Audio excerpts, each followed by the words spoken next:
తూచా తప్పకుండా పాటించాలి. అంతటితో సరిపోయిందా?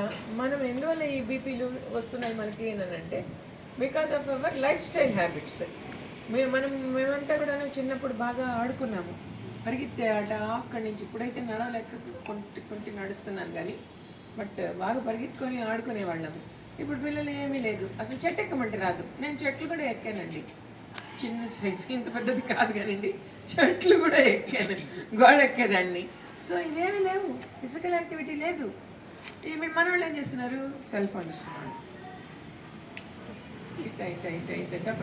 టప తిప్పుతూ ఉంటారు.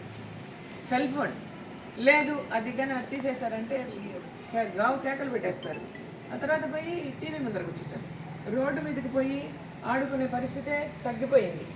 సో ఇవన్నీ ఎప్పుడైతే పోయాయో ఇంకా తిండి మీద. ఆ సినిమా మామూలుగా చూస్తారా? ఇలా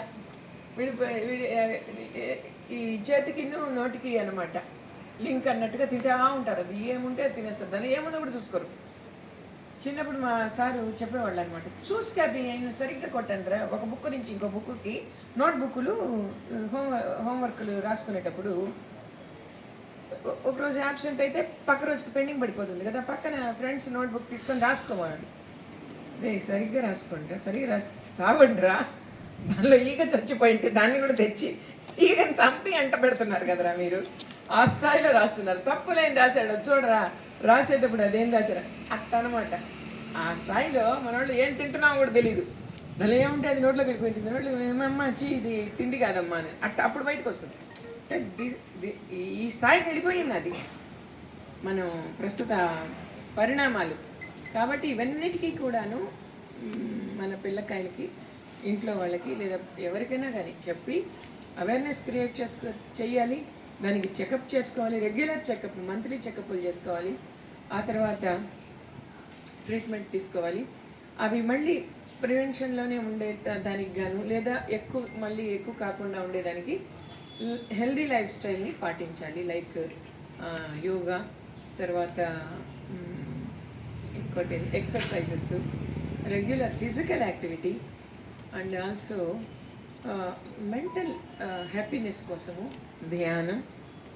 ఇవన్నీ కూడా ఎప్పుడైతే మనం డైలీ ప్రాక్టీస్ అనేది చేస్తామో మనకి కొంత తగ్గుముఖం పడుతుంది. ఆరోగ్యకర జీవితాన్ని పొందండి. అధిక రక్తపోటు గురించి తెలుసుకోండి, ఆరోగ్యాన్ని కాపాడుకోండి. అధిక రక్తపోటు గురించి తెలుసుకోండి, ఆరోగ్యాన్ని కాపాడుకోండి. రక్తపోటు నివారణ మన చేతుల్లోనే ఉంది. రక్తపోటు నివారణ మన చేతుల్లోనే ఉంది. ఆరోగ్యకరమైన అలవాట్లతో రక్తపోటుని నియంత్రించండి. ఆరోగ్యకరమైన అలవాట్లతో రక్తపోటుని నియంత్రించండి. రక్తపోటు గురించి అందరికీ అవగాహన కల్పిద్దాం. రక్తపోటు గురించి అందరికీ అవగాహన కల్పిద్దాం.